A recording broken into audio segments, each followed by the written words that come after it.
हे लक्षात घ्या, हा देश कुठल्याही नरेंद्र मोदींचा नाही, हा देश कुठल्या राहुल गांधींचा नाही, हा देश कुठल्या देवेंद्र फडणवीसांचा नाही, हा देश कुठल्या शरद पवारांचा नाही, हा देश कुठल्या एकनाथ शिंदेचा नाही, हा देश कुठल्या उद्धव ठाकरेंचा नाही, हा देश तुमचा आणि माझा आहे.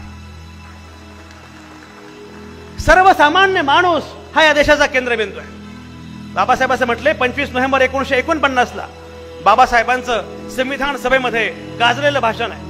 बाबासाहेब असं म्हणतात, राज्यघटना शेवटी कायदे, राज्यघटना शेवटी कायदे, कायदे मंडळ, कार्यकारी मंडळ, न्याय मंडळ असे अवयव देईल, पण त्या घटनेमध्ये प्राण भोंगतील आम्ही भारताचे लोक, we the people of India.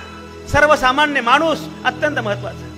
Babasaheb असं म्हणतात, एक वेळ अशी येईल की राजकीय नेते विकले जातील.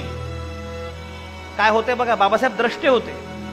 राजकीय नेते विकले जातील. एक वेळ अशी येईल माध्यम आपली भूमिका विसरतील. एक वेळ अशी येईल उद्योजक रस्ता विसरतील, पण तरी सुद्धा लोकशाही सुरक्षित राहील. कारण माझा भरोसा नेत्यांवर नाही, माझा भरोसा उद्योजकांवर नाही, माझा भरोसा माध्यमांवर नाही, माझा भरोसा आहे इथल्या सर्वसामान्य माणसांवर.